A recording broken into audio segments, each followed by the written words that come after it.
자리에 앉으셔서 함께 말씀 보겠습니다. 오늘 같이 보실 말씀은 사무엘상 1장입니다. 사무엘상 1장, 구약성경 408쪽입니다.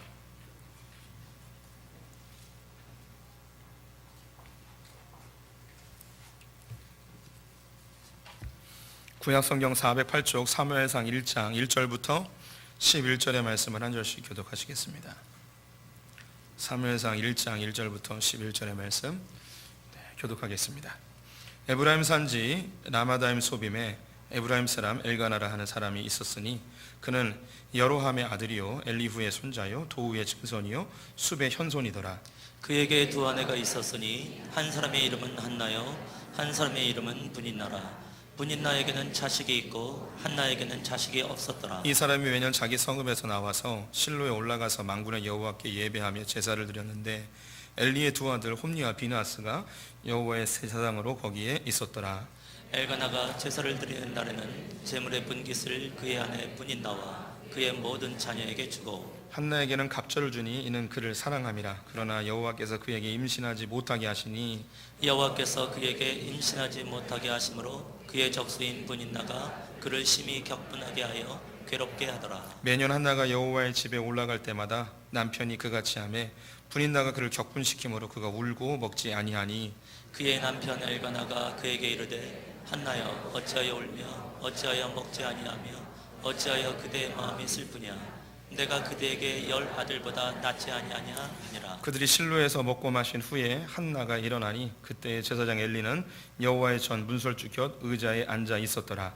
한나가 마음이 괴로워서 여호와께 기도하고 통곡하며 함께 읽습니다. 서원하 이르되 만군의 여호와여 만일 주의 여종의 고통을 돌보시고 나를 기억하사 주의 여종을 잊지 아니하시고 주의 여종에게 아들을 주시면 내가 그의 평생에 그를 여호와께 드리고 삭도를 그의 머리에 대지 아니하겠나이다. 아멘. 오늘도 주님의 보좌 앞으로 나오신 성도님들에게 하나님의 은혜와 평강이 함께 하시기를 축원드립니다. 옆 사람에게 반갑게 인사하겠습니다. 하나님 당신 편이십니다. 우리는 고백적 신앙이라는 주제 가지고 말씀 나누고 있는데 오늘 그 세 번째로 한나의 고백에 대해서 살펴보도록 하겠습니다. 한나는 한국 교회에 많은 영향을 미친 믿음의 선배이죠. 특별히 어머님들에게 영향을 미쳤습니다. 그래서 아기를 낳지 못하게 되면 하나님 내가 아들을 낳으면 주님께 바치겠습니다. 목사로 만들겠습니다 하며 뱃속에 있는 아이와 전혀 상의도 없이 어머니 혼자 결정해버리고 대학을 갈 때쯤 되면 신학교에 그냥 집어넣어버리는 그런 흉악한 어머니들이 우리 믿음의 선배님들 중에 많이 있죠. 우리 교회도 남석진 강도사님이라고 이분이 그렇게 해서 신학교에 가게 되었습니다. 이런 것뿐만 아니라 우리가 하나님께 서원할 때 하나님 이거 해주시면 내가 이만큼 하겠습니다 이런 기도의 제목들로 한나의 고백을 사용하기도 하죠. 한 가지 안타까운 것은 이 한나는 굉장히 천국에서 서러워할 거예요. 왜냐하면 한국 교회에 있는 대부분의 노년부들은 한나 여성교회 이걸 쓰고 있어요.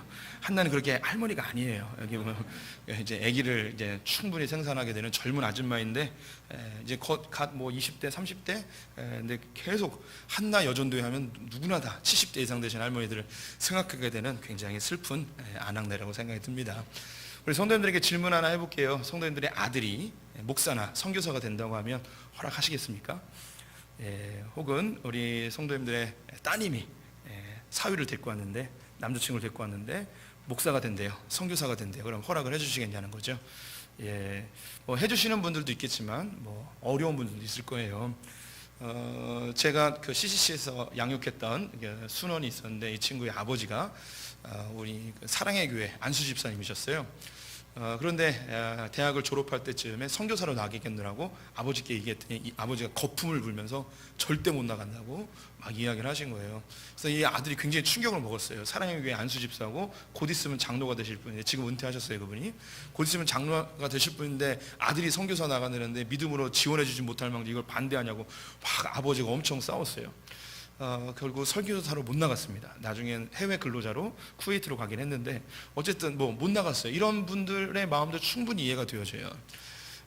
또 자기 귀한 딸이 갑자기 결혼한다는데 고생 뻔히 할 거 아는 목회자랑 결혼한다니 이걸 어떻게 허락을 하겠습니까?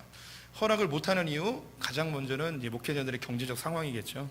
또 성도들을 대하면서 겪어야 되는 스트레스와 갈등들 또 이 사회적으로 인정받지 못하는 이 사회적 현상들 뭐 이런 것 때문에 그 허락을 못 해주는 이유도 있겠죠. 저 역시 그 부모님이 교회를 안 다니던 상황 속에서 목회를 하려고 결심을 했었습니다. 대학 2학년 때 신학교에 가기로 결심을 했는데 졸업 이후에 뭘 할 것인지 전혀 얘기를 안 했죠. 그냥 부모님들이 졸업할 때쯤에 뭐 할 거냐고 물어보길래 대학원 준비한다고 얘기를 했어요. 신학대학원이라고 이야기하지 않고 그냥 대학원을 준비한다고 이야기를 했죠. 시험 보기 전날 이제 그 학교가 시골 구석에 있어가지고 차가 필요했어요. 아버지한테 차를 빌리고 뭐 잘 보고 오겠노라고 이야기했는데 아버지가 갑자기 저를 부르시더니 이제 들키면 안 되잖아요. 근데 아버지가 하는 얘기가 뭐냐면 창현아 너 어느 학교 가려고 그러는 거냐? 라고 물어보시는 거예요. 저는 굉장히 들키면 이거 이제 아작이 나겠구나. 이제 시험도 보고 뒤졌다 이제 큰일 났다.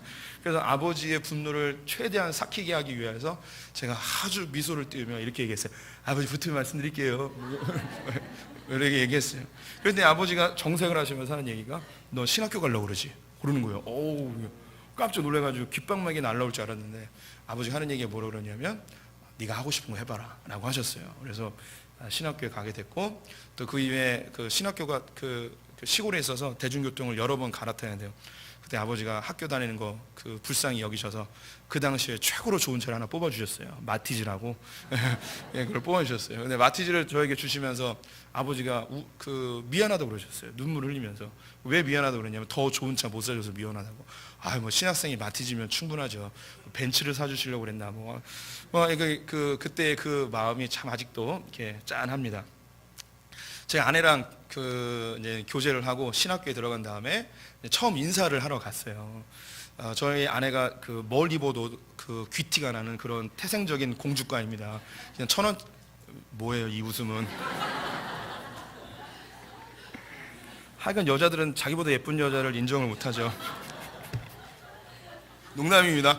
농담이에요, 농담. 진짜 우리 성도님들이 훨씬 더 예뻐요. 예, 그래서 저는요 서울을 거의 와본 적이 없어요. 그래서 서울이 다 잘 사는 줄 알았어요. 그래서 어머님이 식당을 하신다는 거예요. 그래서 평택에서 보통 식당이 어떤 거냐면 가든이 있고 물레방아 돌아가고 띵띵띵띵띵 그래서 가야금 흘러나오고 이게 아낙네들이 이렇게 서빙해주는 그런 곳이 식당이거든요. 평택은 그래요. 예. 그래서 서울에 가도 이렇게 가든이 있고 이런 식당을 기대했어요. 근데 계속 안 데리고 가는 거예요. 그래서 진짜 부자구나. 그래서 나를 속이려고 나중에 짜자잔 서프라이즈 시켜주려고 갔습니다. 동대문 시장 뒤편에 가면 감자탕 골목이 있습니다. 감자탕 골목에 한 3평 되어지는 주차장을 개조해서 만든 그런 식당이 있었어요. 거기서 실제로 감자탕을 20여 년 동안 파셨는데 거기 들어갔죠. 가가지고 그 감자탕을 열심히 끓여주신 거 제가 먹고 있는데 건너편 책상에서 식탁에서 저희 아버님께서 막걸리를 드시며 뭔가 심각한 표정으로 저를 바라보고 있었어요. 예, 저를 부르더니 처음에 제가 들었던 말이 뭐냐면 내 딸은 평범하게 살지 않을 것 같았네. 그러면서 그게 이제 허락해 준다는 거예요. 처음 보자마자 허락해 주셨어요. 어머님, 아버님, 장인, 장모님도 교회를 안 다니셨어요. 그래서 목사가 뭐 하는 건지도 잘 모르고 그때 어머님이 처음 좀 교회를 다니기 시작했는데 지금은 두 분 다 감리교 권사님이 되셨는데 몇 년 전에 저희 장모님이 저희 그런 얘기를 하셨어요. 목사가 그런 건 줄 알았으면 결혼을 안 시켰다.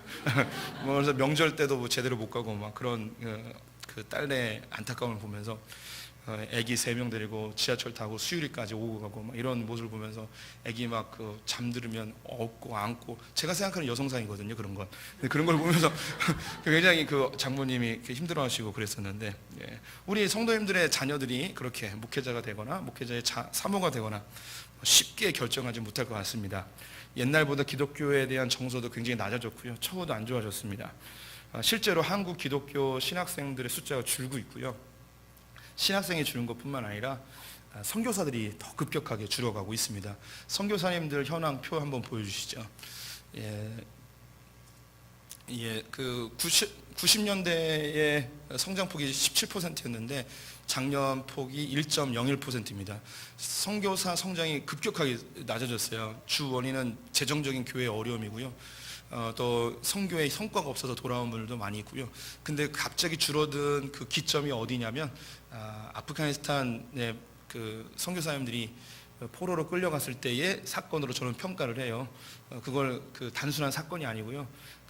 이게 굉장히 영적인 일이거든요. 한국 교회에 노방전도가 사라진 때가 있었어요. 언제 사라졌냐면 1992년 10월 28일 다미성교회가 종말론을 이야기했을 때, 시한부 종말론을 얘기했을 때, 그때 한국 교회에 노방전도에 대한 심각한 안 좋은 이미지가 확 들어왔습니다. 그래서 지하철에서 막 전도하고 길거리에서 막 노래하고 그러면 다 종말론자들로 생각을 했던 때가 있었어요. 그 이후로 노방전도가 확 없어졌어요. 그리고 아프가니스탄 사건 이후로 한국 교회뿐만 아니라 일반 성도들에게 이 기독교의 선교가 다른 종교를 다른 종교에 대한 공격적인, 그리고 그들에 대한 문화나 이런 거 전혀 배려하지 않는 일방적인 선교, 전투적인 선교로 이미지화되면서 선교가 굉장히 문이 닫혀지고 한국 교회 자체에 대해서 외국에 있는 다른 나라들이 경계하는 시점이 되었습니다. 이게 전 세계 언론에 퍼지면서 한국 교회에서 오는 사람들은 얘는 전투적인 선교를 하는구나, 얘네는 받지 말아야겠다라는 그 분위기가 제3세계에 확 퍼져버린 거예요. 이런 일들이 이제 영적인 일들이에요. 이래서 이제 선교사님들이 줄긴 하였습니다. 어쨌든 지금 그런 시대예요. 우리 성도님들, 목사님들이 굉장히 많다고 생각하시잖아요. 목사님들이 많은 게 좋겠습니까? 아니 부족한 게 좋겠습니까? 무자격 목사님들도 많고, 신학교는 왜 이렇게 많고, 목사는 왜 이렇게 많냐, 막 한 달에 건너면 다 목사님들인데 너무 많은 거 아니냐, 이렇게 불만의 소리도 있긴 한데요. 근데 제가 생각할 때 없는 것보다 많은 게, 넘치는 게 낫지 않을까 싶습니다. 미국 같은 경우는 이미 수십 년 전부터 목회자 숫자가 급격하게 줄어들어서 순회 목회자라고 들어보셨는지 모르겠는데, 한 목회자가 한 교회를 담당하는 게 아니고요, 목회자가 없는 교회 4-5개, 3-4개를 함께 관리하는 그것을 순회 목회자라고 해요. 예를 들자면 9시 예배를 소풍교회에서 설교하고, 11시 예배는 무지개교회 가고, 1시 예배는 하깃감리교회 가서 이렇게 예배를 드리는 거예요. 목회자를 구할 수는 없으니까. 미국 시골에 가면요, 실제로 백인 아저씨들, 아줌마들이 있는 교회인데 목회자는 한국분인 교회가 있어요. 미국 백인들은 자존심 엄청 세거든요. 유색인종한테 설교를 듣거나 그들이 가르침을 받는 거 엄청 싫어해요. 근데 그럼에도 불구하고 데려와요. 왜냐하면 목사가 없으니까, 워낙에 없으니까. 루터교가 국교인 독일에서는 목회자가 없어서 덴마크에서 목회자를 수입을 해와야 되는 그런 상황도 있습니다. 우리 성도님들, 목회자가 없어서 소풍교회 목사님을 여기저기서 불러와서 설교를 들어야 된다면 그것처럼 불행한 일이 어디 있겠습니까? 차라리 남아 돌아서 적은 금액이지만 그래도 사례금 줘서 많은 사람을 고용하는 것이 낫지 않을까 싶기도 합니다. 제가 이 이야기를 왜 하냐면요, 오늘 이야기했던 이 한나는 자기의 아들을 목회자로, 레위인으로, 제사장으로 드리게노로 결정하는 내용이에요. 지금 우리 성도님들도 자기 자녀들을 하나님께 바치는 것 결코 쉬운 결정이 아닙니다. 혹은 쉽게 결정할지라도 그 사람들이 살아내야 될 삶은 충분히 예상이 되어지죠. 근데 이 당시에 레위인은요, 지금의 목회자들보다 그 처우는 굉장히 더 안타깝고 힘든 상황이었습니다. 한나의 남편은 엘가라라는 사람인데요, 이 사람이 에브라임 사람으로 나와 있습니다. 근데 원래 이 사람은 레위 사람이에요. 즉 레위인이었어요. 레위인이었는데 에브라임에 가가지고 지금 생활을 하고 있는 거예요. 여기에 자기 아내 한나가 있었는데 한 명의 아내가 더 나오죠. 분인나라고.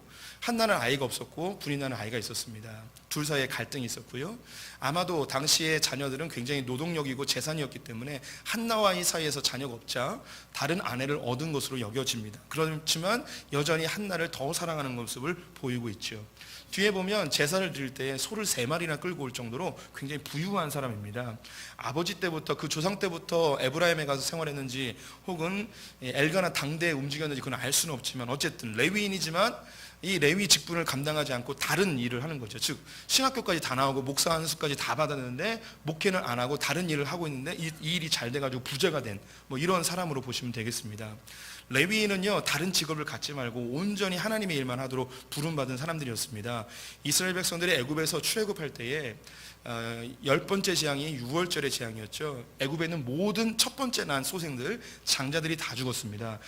이스라엘 사람들도 원래 죽어야 되는데 어린 양의 피를 문설주와 인방에 발랐기 때문에 죽음의 사자가 건너가서 6월절인데 장자들이 안 죽었어요. 그래서 하나님께서 너희들 원래 죽어야 될 사람인데 내가 살려줬으니 너희의 생명은 나의 것이다, 너희의 장자들은 나의 것이다. 그래서 집에서 한 명씩 뽑는 거 이거 너무 불편하니까 한 지파를 내가 다 가질게. 그래서 얘네들은 어떠한 직업도 갖지 말고 내 거니까 내 일만 해줬으면 좋겠어. 그래서 성막을 관리하고 제사를 돕는 일에 레위인들이 종사를 하게 되었습니다. 근데 얘네들이 일을 안 하니까 먹고 살 수가 없잖아요.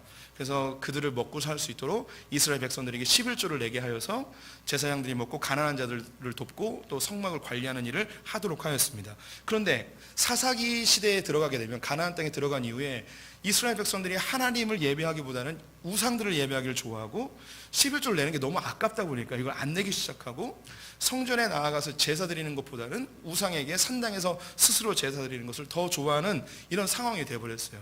그래서 레위인들이 스스로 살 수 있는 방편이 없어져서 먹고는 살아야 됐으니 성막에서 점점 좀 떠나기 시작했습니다. 그래서 이곳저곳에 흩어져서 자기의 생계를 이어가는 안타까운 상황이 벌어졌죠. 그런 이야기들이 사사기 끄트머리에 아주 많이 나오는데요, 대표적인 두 가지 사건이 나와 있습니다. 17장에 보면 미가라는 사람이 있는데요, 이 사람은 아버지가 부자였어요. 아버지가 돌아가셔서 유산을 많이 물려받았습니다. 근데 그 어머니가 조금 이제 신비적인 그런 신앙을 갖고 있었어요.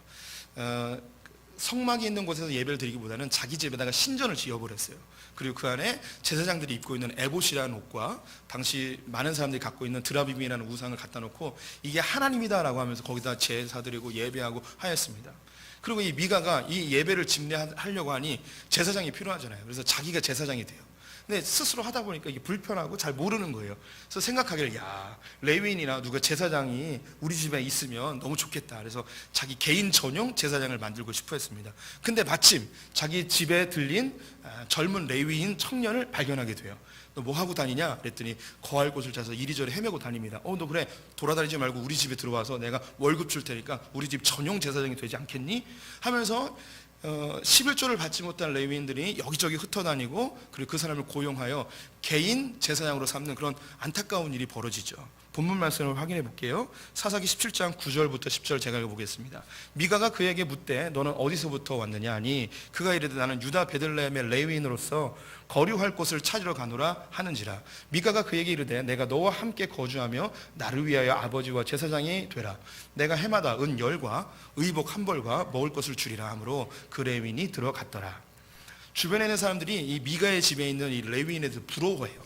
그 다음에 이 미가랑 싸우다가 다른 지파 사람들이 네가 한 집의 제사장이 되고 싶냐, 한 지파의 제사장이 되고 싶냐 하면서 얘를 다시 스카우트해가는 그런 일까지 벌어집니다. 원래 이 레위인들은 성막에서 하나님을 예배해야 되는데 개인에게 고용되어진 그런 목회자가 돼버린 것이죠. 또 하나의 사건이 있는데요, 사사기 19장에 보면 에브라임 산지에 살고 있는 이름이 밝혀지지 않은 레위인이 한 명 있습니다. 여기 지금 미가도 에브라임에 살고 있고요, 엘가나도 에브라임에 살고 있고, 지금 이야기하는 이름이 밝혀지지 않는 레위인도 에브라임 산지에 살고 있었습니다. 왜 여기에 다 살고 있냐면 거기 가장 큰 곡창지대예요. 그래서 뭐 돈 좀 벌려고 그러면 거기 가야 돼요. 거기에 제일 유명한 세겜이라는 곳, 사마리아 그쪽에 다 있습니다. 수도가 예루살렘인데요, 예루살렘은 사람이 살 수 있는 곳이 아니에요. 그냥 절벽이고 그냥 다 광야입니다. 그래서 뭐 돈 좀 벌려고 그러면 다 글로 가야 되는 거죠. 우리도 돈 좀 벌려면 어디로 가야 돼요? 하객동으로 와야죠. 알아요. 저도 그런 거 아닌 거. 서울로 가야죠. 서울로 가서 돈 좀 벌어야 되는데, 그래서 다 글로 갔어요. 이 레위인이 이름이 밝혀지지 않았는데 돈 좀 버는 거예요. 그런데 얘가 이제 딴 생각을 갖습니다. 부인이 있는데 이게 그 욕구가 채워지지 않아서 첩을 하나 얻어요. 젊은 어린 첩을 얻습니다. 베들레헴에서 데려왔는데 이 어린 첩이 아마 이 레위인이 그 나이가 많은 그런 늙은이가 아니었을까 생각해 봅니다. 그 말을 뭐 이렇게 좀 말을 잘 안 듣는 거예요. 그래서 이 남편이 원하는 대로 움직이지 않고 막, 그래서 이 여자가 도망을 가버려요. 그래서 자기 고향인 베들레헴으로 갔는데 레위인이 돈 주고 사왔는데 얘를 찾으러 갑니다. 찾으러 가서 장인어른하고 이렇게 뭐까지 이야기하면서 얘를 데리고 갑니다. 데려가서 베냐민 지파의 기브아라는 곳에 머물기 위하여 기다리고 있었는데, 보통 이게 나그네가 오면 주변에 있는 유목민들은 자기 집으로 가장 먼저 발견한 사람이 초대를 해서 거기서 이제 먹고 재워주는 역할을 합니다. 그런데 그 기부에 있는 사람들이 아무도 이 레위인을 받아주지 않는 거예요. 그것은 하나님의 질서와 율법이 완전히 뭉개졌다는 뜻이고요. 그중에 한 노인이 받아주는데, 노인은 연령이 많으신 분들은 더 인자하고 옛날의 정서를 갖고 있잖아요. 그래서 자기 집으로 데려와서 재워주고 먹여줘요. 그런데 동네에 있는 불량배들이 갑자기 집에 차서 쿵쿵쿵 문을 두드리는 거예요. 그래서 그 레위인을 자기들에게 달라는 거죠. 왜 달라고 그러냐면 동성애를 하려고 달라고 그랬어요. 그랬더니 그 당시에 유목민의 문화는요, 손님이 오면 목숨 걸고 지켜줘야 돼요. 그게 이 문화거든요. 그래서 이 노인이 하는 얘기가, 나에게도 딸이 있고 이 레위인에게도 첩이 있는데 얘네들 줄 테니까 얘네들 데리고 놀고 레위인은 건들지 말라고 그래요. 근데 옥신각신 하다가 이 레위인이 어떻게 하냐면 자기 첩을 문 열고 던져버려요. 그리고 문을 텅 닫아버려요. 근데 이 불량배들이 레위인 대신에 그 첩을 데리고 갑니다. 밤새도록 능욕을 합니다.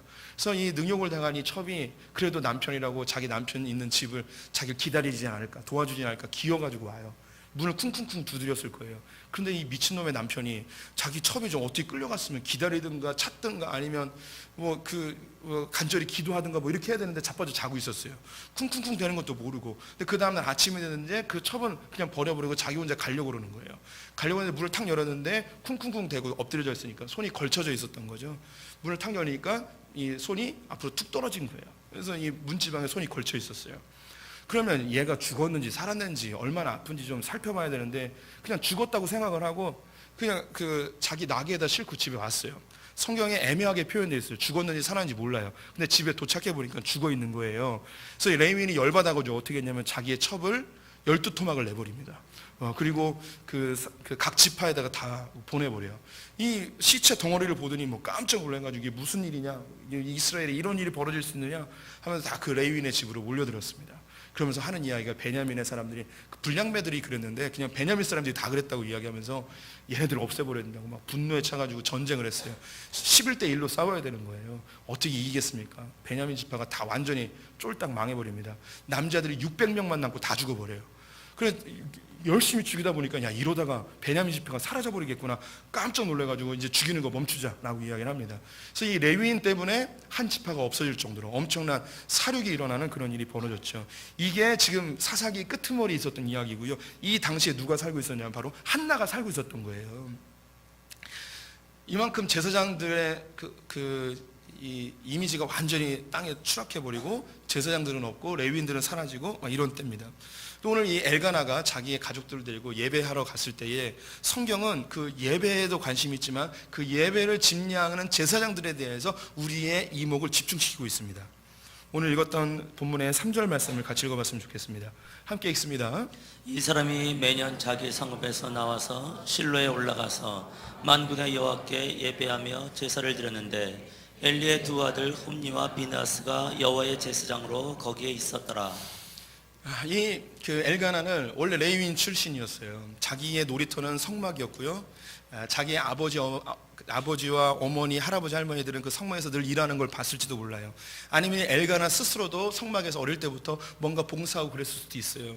매년마다 찾아온 것이 어쩌면 죄책감이나 충성심일 수도 있어요. 내가 여기서 일했어야 되는데 내가 왜 지금 세상 일을 하냐, 거기에 대한 죄책감, 안타까움, 뭐 여러 가지 복합적인 심정으로 다른 사람들과는 다르니 매년마다 그곳에 와서 예배를 드리고 있었습니다. 그때에 이 엘가나의 눈에 들어온 사람들이 누구냐면 엘리 제사장과 그의 두 아들인 거예요.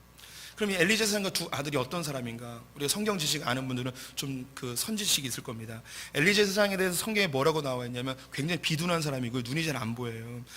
그리고 예배를 집례하기보다는 의자에 앉아가지고 예배를 감독하고 있었어요. 예배자가 아니라 그냥 관람꾼이 돼버린 거죠. 그 모습이 바로 엘리 제사장이었어요. 그 아들들은요, 홈니와 비나스, 그 목사님들이 자기 자식들에게 너희들 똑바로 안 하면 홈리와 비나스처럼 된다고 했던 그 대표적인 목회자 자녀의 가장 참혹한 현상이 이 사람들이에요. 얘네들이 그 제사장 역할을 하면서 온전히 자기의 업무를 감당하지 못하고 제사를 드리면 제사장 몫이 있어요. 근데 하나님께 먼저 드린 다음에 받아야 돼요. 근데 이걸 물에 끓여서 드리려면 갈고리로 하나님께 드리기도 전에 자기들 몫부터 먼저 챙기는 거예요. 그리고 물에 삶은 고기를 먹으니까 별로 맛이 없어서 짐승을 잡을 때에 먼저 찾아가가지고 어차피 우리 줄 거면 하나님께 드리기 전에 생고기를 달라고 그러는 거예요. 하나님께 좀 드린 다음에 드리면 안 되겠냐, 그렇게 하지 말라는 거예요. 너희들이 안 주면 내가 뺏어가겠다고 하면서 그 생고기를 가져갑니다. 그걸 구워 먹으려고. 그래서 하나님의 예배를 엄청나게 무시하고, 성경에 기록되어 있기를 엘리의 아들들의 행실이 나빠 여호와를 알지 못하더라. 제사장이지만 여호와를 모르는 거예요. 하나님에 대해 전혀 관심이 없어. 그냥 직업적으로 하는 거예요. 이걸 통해서 얼마나 더 많은 돈을 얻어낼 수 있을까, 뭐 이런 정도의. 그 이후에 더 심각한 일이 있습니다. 이 성막에서는요, 레위인들의 자녀들 중에 여자들이 수종을 드리는 일을 해요. 그런데 이 홈리와 비나스가 성막에서 일하는 여자들을 건드려 버려요. 그래서 이것이 소문이 나고 아버지에게까지 들어갔는데 전혀 좋지 않는 일까지 벌어지게 됩니다. 이 엘가나가 매년마다 성막에 오면서 무슨 생각이 들었을까요? 관리가 잘 안 되는 성막이 점점 훼손되어지고 초라해지고, 오래 봤던 레위인이 다음에 왔는데 사라져버리는 거예요. 얘네들 다 먹고 살 거 찾아서 다 얻는 거 떠나버린 거죠. 제사장들은 점점 타락해가고요, 예배는 초라해지고요, 이 성막에 찾아오는 사람들은 점점 좀 줄어들고, 야, 이렇게 해서 어떻게 이스라엘이 살 수 있을까? 어떻게 이 예배가 유지될 수 있을까? 그래서 자기 마음속에 이렇게 된 것에 대한 그 일면의 책임감, 죄책감, 아, 내가 여기를 지켜줘야 되는데, 뭐 이런 생각이 왜 들지 않겠습니까? 한나 역시 이런 상황 속에서 자기가 악이 없는 것에 대하여 하나님 내게 아들을 주시면 이 아이를 하나님께 바치겠습니다. 이 이야기는 성경에 처음 나오는 서원이에요. 자녀를 하나님께 바치겠다. 이거 제물로 바치는 게 아니라, 우리는 뭐 목회자나 이런 걸로 바치는 것이 너무나 익숙하죠. 그런데 여기 지금 바치겠다는 거예요. 이 바친다는 것 자체가 굉장히 심각한 거예요. 왜냐하면 먹고 사는 문제 자체가 해결이 안 되거든요. 아들을 바치겠다는 거죠. 이 고백은 한나의 마음속에 단순히 하나님 아들 주십시오, 이 개념이 아니고, 성막에 매년마다 오면서 그 마음에 안타까움이 있는 거예요. 하나님, 제대로 된 사역자가 한 명이 없습니다. 제대로 된 제사장이 한 명도 없습니다. 하나님, 레위인들은 먹고 사는 문제 때문에 다 떠나버렸습니다. 이 점점 초라해져가는 이 성막을 좀 보십시오. 엘리 제사장은 비둔해 죽은, 눈은 안 보이고 영적으로 둔감해져서 그냥 자기 먹는 것만 챙기는 이런 모습을 좀 보십시오. 그때의 이 한나의 마음속에 거룩한 분노가 끓어오르는 거죠. 악이 없는 것도 답답해 죽겠는데 이 나라 꼴이 엄청나게 나오면 너무 답답한 거예요. 그래서 아들을 주시면 내가 이런 것 좀 없애버리는 제대로 된 사역자. 그리고 얘네는 부자잖아요. 하나님, 내가 아들 낳아서 돈 걱정 안 하고 하나님께 온전히 충성할 수 있는 그런 아들 하나 한번 만들어 보겠습니다 했던 그 고백이 여기 있는 거죠. 근데 신기한 게 뭐냐면, 지금까지 수년 동안 하나님께 기도했는데, 자식 달라고 기도했는데 하나님이 안 들어주셨어요. 그런데 하나님 자식 주시면 내가 바치겠습니다라는 기도를 하자마자 이 기도 다음에 집에 갔는데 아기가 생겼어요. 그리고 그 아기가 하나님께서 응답하셨다는 뜻으로 사무엘이라고 짓습니다. 그리고 아기가 젖을 떼고 성막으로 데리고 오죠. 성막에 데려와서 이 아기를 하나님께 바칩니다. 엘리 제사장님, 받으십시오. 젖을 뗐어요. 이게 그냥 읽으시는데 굉장히 황당한 상황인 거예요. 우리 성도님들이 아기를 낳았어요. 젖을 뗀 다음에 2-3살 된 거죠. 저에게 찾아오셔서, 목사님, 이 아이를 하나님께 바치기로 했습니다. 목사님이 키워주십시오. 마음대로 하십시오. 이렇게 한 거예요. 이 애를 어떻게 받겠습니까? 그래서 그 추측하는 것이 뭐가 있냐면, 여기 젖된 시기가 한 10살쯤이라고 생각하는 사람이 있고요, 또 이 한나가 유모를 붙여줘서 거기서 키우도록 했다고 생각하는 사람이 있고요, 성막에는 돌보는 여자들, 수종드는 자들이 있어서 이 수종드는 여자들이 키웠다라고 생각을 합니다. 뭐 어떤 건지 모르겠지만 어쨌든 바쳤어요. 근데 넙죽 받아버려요. 2가지 이유가 있는데, 첫 번째는 뭐냐면, 첫 번째는 이 성막에서 일할 사람이 부족했어요. 그래서 일할 사람이 필요해서 레위인으로 받아들였고, 또 한 가지, 1부와 2부 때는 얘기 안 한 건데요, 이 한나가 부자예요. 부자예요. 그러면 이 아기를 받으면 이 엘리 제사장님 어떻게 생각하겠습니까? 떡고물이 많이 떨어지겠죠. 그렇죠. 예, 안정적으로 생활비가 공급되지 않겠습니까? 예, 제가 추측하는 거예요. 성경에 나와 있진 않아요. 예, 그래서 이제 받았을 거라고 생각이 들어요. 이 엘리 제사장이 사무엘을 받았는데, 제가 첫 번째 얘기했던 제사장이 부족했다는 이야기는 성경에 나와요. 18절과 19절, 2장 18절 19절 말씀 같이 한번 읽어봤으면 좋겠습니다. 2장 18절 19절 함께. 사무엘은 어렸을 때에 세마포 에봇을 입고 여호와 앞에서 섬겼더라. 그의 어머니가 매년 드리는 제사를 드리러 그의 남편과 함께 올라갈 때마다 작은 겉옷을 찢어다가 그에게 주었더니, 예, 사무엘이 어릴 때부터 세마포 에봇을 입고 하나님 앞에서 섬겼다고 합니다. 세마포 에봇은 제사장만 입는 거예요. 레위인들이 입는 게 아니고 제사장이 입는 거예요. 어릴 때부터 이걸 했대요. 왜 어릴 때부터 이걸 했을까요? 아까 말씀드렸죠. 제사를, 집례를 도와줄 제사장이 없었어요. 다 떠나버린 거예요.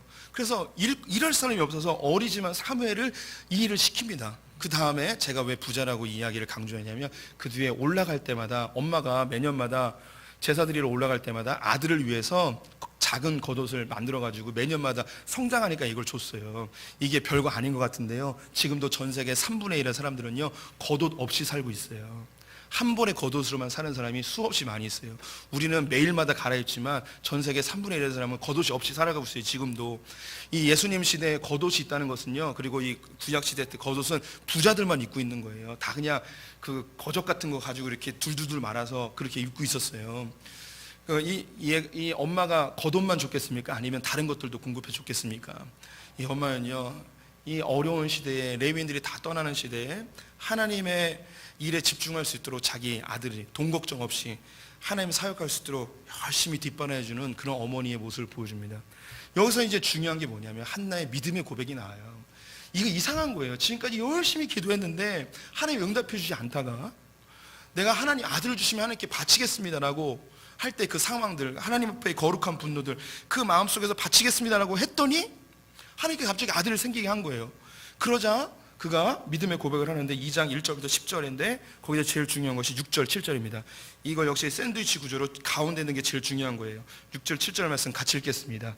여호와는 죽이기도 하시고 살리기도 하시며 소홀에 내리기도 하시고 거기에서 올리기도 하시는도다.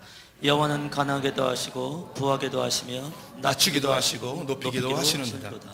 이 이야기는 하나님의 주권에 대한 이야기예요. 야, 하나님 정말 신기하시다. 하나님 죽이기도 하고 살리기도 하고 높게도 하시고 낮게도 하시고, 야, 이거 내가 마음대로 뭐 한다고 해서 내가 열심히 한다고 해서 이게 되는 일이 아니구나. 하나님의 계획대로 하나님의 목적들이 운영되어지는 거구나. 내가 그토록 기도하고 금식하며 하나님께 매달렸지만 응답하지 않으시다가 하나님이 정말 듣고 싶어하는, 그때에 정말 제대로 된 제사장이 한 명 필요했어요. 이 제사장을 드리고자 하는 그 믿음의 여인의 고백을 기다렸다가, 아, 네 드디어 고백했구나. 내가 너에게 자식을 줄게. 근데 왜 제사장 사무엘이 왜 필요했을까요? 우리 지난 시간에 룻에 대해서 보았습니다. 이스라엘 가운데 하나님이 그 암흑과 같은 시기에 이걸 회복하기 위해서 믿음의 사람이 필요했는데 이스라엘 땅 가운데 그런 믿음의 여인이 없었어요. 그래서 모압에서 한 믿음의 여인을 데려왔죠. 그리고 이스라엘 땅 가운데 가장 은혜로운 남자 보아스를 연결시켜 이 둘 사이에 뭐가 나타나냐면 다윗을 낳게 합니다. 근데 이 다윗이 이스라엘 왕이 되려면 누가 있어야 되냐? 기름 부을 자가 필요해요. 제사장이 필요하단 말이에요. 그런데 그 땅에 있는 제사장, 레위인들 모두가 다 엉망진창인 거예요. 아무도 이 거룩한 하나님의 왕인 다윗에게 기름 부어줄 수 있는 자격을 갖춘 자가 아무도 없어요. 그러면 그 사람이 필요하잖아요. 누구에게 낳게 하겠습니까? 믿음의 여인에게 낳게 해야 될 거 아니에요. 그래서 사무엘이 나오는 거예요. 하나님은 이 한나의 믿음의 고백을 기다리고 있었던 거죠. 하나님, 내게 이 아이 주시면 하나님께 바치겠습니다. 우리 성도님들 신앙생활 하다 보면요, 하나님은 말씀으로 일하시는 분이기 때문에 지금은 그 음성을 우리 가운데 뭐 선포하고 그러지 않습니다. 우리 안에 성령님이 우리 입술을 선포하게 하셔서 하나님 일하십니다. 그래서 기도할 때 하나님 일을 하세요. 하나님이 일하고 싶은 건 말씀으로 반드시 먼저 선포하게 하시거든요. 그래서 신기한 게 우리 성도님들이 자기도 모르는 사이에 혹은 기도하다가 하나님 주신 마음 가지고 뭔가 고백을 해요. 그런데 지금까지 쫙 안 됐던 일이 그 고백 때문에 확 풀리는 경우가 있어요. 예를 들어 막 사업이 안 되는데 하나님 이거 잘 되게 하시면 하나님 위해서 내가 교회 하나 짓겠습니다. 뭐 이런 얘기를 하면 갑자기 일이 확 풀리는 경우가 있어요. 예. 남의 얘기하니까 믿어지질 않으시는 거예요. 예.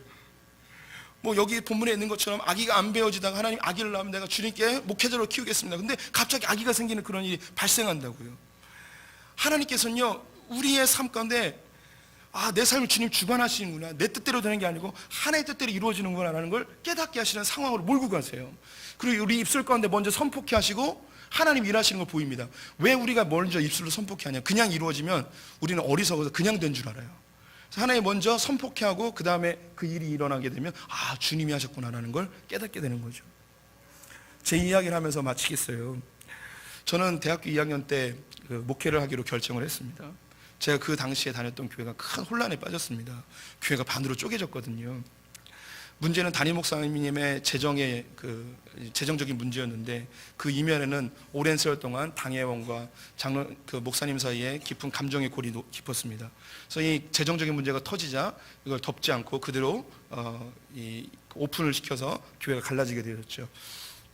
700명 되는 교회였는데 200명이 떨어져 나가서 새로운 교회를 개척하고 500여 명의 교인들이 남게 되었습니다. 저는 그때 청년부 회장이었는데 청년부들이 전혀 요동 없이 그냥 남게 되었습니다. 담임 목사님이 나가게 되면 그 뒤에 일어나는 일들이 있습니다. 제일 먼저 일어나는 게 부교육자들도 다 따라 나갑니다. 그러니까 교회에 부교육자를 새로 얻어야 되는데 갑자기 그 부교육자를 구하는 게 쉽지가 않습니다. 지금 교회 상황은요, 분란 속에 싸움 속에 엉망진창이 된 거죠. 사람으로 이야기하면 교통사고나 큰 질병에 걸려서 응급상황이 된 거예요. 이 사람에게 막 인공호흡을 시켜야 되고요, 전기 충족을 해야 되는데 이 부교육자들이 와가지고 하는 게 뭐냐면 6개월 동안 적응하고요, 1년 동안 간 보는 거예요. 그리고 제가 살았던 데가 평택인데 평택만 하더라도 교육자들이 잘 안 와요. 인천도 잘 안 와요. 우리 성도님들, 우리 부교육자들 성도님들 여기 계신 것만으로도 굉장히 감사한 일이에요. 잘해드리세요. 아들 안 도망가게. 예. 우리 성도님들도 자식들 서울에 있는 대학, 서울에 있는 직장 보내고 싶듯이 목회자들도 다 서울에 있는 교회 다니고 싶어하는 게 인간적인 욕구에 어떻게 말할 수는 없어요. 근데 평택이니까 더 시골이니까 사람들이 안 오는 거예요. 근데 와도 일반적인 사람보다 굉장히 좀 그 열정이나 여러 실력 면에서 많이 떨어진 사람들이 오게 돼 있습니다. 너무너무 답답한 거예요. 열정도 없죠. 이게 그 교회를 다니는 게 마치 직장 생활하는 것 같죠. 그리고 열심히 청년들 모아놓으면은 신방하고 맛있는 거 사줘가지고 교회 오라고 해서 붙들어 놓으면은 전도사님 설교 너무 재미없고 길어서 못 나오겠다고 얘기하고 그냥 가버리죠. 이러면 막 미쳐버리는 거예요. 그래서 제 마음속에 어떤 분노가 생겼냐면, 하나님, 이 교회를 잘 알고 여기서 잘한 사람이 여기서 목회자가 되면 이 교회를 잘하니까 적응기간 필요 없이 교회를 사랑하는 마음이 있으니까 이 교회를 막 살려낼 거 아닙니까? 제발 이런 목회자 좀 보내주십시오. 막 이렇게 기도를 했어요. 그래서 청년들에게 그렇게 기도하라고, 교회를 사랑하고 열정적이고 이 교회를 잘 이해할 수 있는 사람을 보내달라고 막 기도를 시켰어요. 막 그렇게 기도를 막 하고 있는데, 제가 그때 CC를 하고 있었습니다. CC 예배를 드리고 있는데, 우리 성도님들도 교회가 분란이 일어나면요, 나타나는 현상이 하루 종일 교회 생각이 떠나질 않아요. 참 신기해요. 그래서 예배를 드리고 있는데 거기 뭐 설교가 어땠는지, 예배 분위기가 어땠는지 뭐 다 기억이 안 나요. 예배를 마치고 소그룹 하기 위해서 다른 장소로 이동을 하고 있고, 이동을 하다가 자리에 딱 앉았는데 갑자기 하나님이 저희 거부할 수 없는 음성으로 탁 이야기하는 거예요. 뭐라고 이야기하셨냐면, 그렇게 열받으면 네가 해 라고 이야기하셨어요. 그래서 저는 우리 성도님 뭐 믿든지 안 믿든지 관계가 없어요. 주님은 저는 그 딱 듣는 순간, 하나님의 음성은요, 듣는 순간 하나님이구나 딱 알아요. 예, 그게 뭐 이렇게 실제로 음성이 들리는 게 아니고 내 안에 자동적인 확신이 들어요. 우리 태몽을 꾸시면 태몽인지 아닌지 어떻게 알아요? 그냥 꾸는 순간 그냥 알듯이 하나님의 음성 그냥 알아요. 네, 그래요. 예. 하나님, 아니 그게 아니라요. 제가 그게 되겠다는 게 아니고 우리 교회에서 다른 사람이 이렇게 됐으면 좋겠습니다라고 그렇게 하는 거죠. 왜 나에게 그걸 하라고 하십니까? 저도 거부를 많이 했어요. 근데 거부할 수 없었어요. 내가 이미 입으로 다 고백을 해버린 거기 때문에. 그래서 그 교회에서 2년 동안 사역을 했습니다. 그리고 지금 이 소품교회까지 오게 됐는데, 저는 하나님께서 그런 상황으로 저를 몰고 가셨고, 그 상황에 대한 안타까움 속에 저를 기도케 하시고 기도의 제목을 떠오르게 하셨습니다. 근데 내 기도 제목이 아니었던 거예요. 그거는 하나님의 기도의 제목이었던 거죠. 그래서 제 입술로 선포케 하시고, 그리고 하나님이 이야기했을 때 저는 거부할 수 없이 그 길을 걸어야만 됐던 것이죠.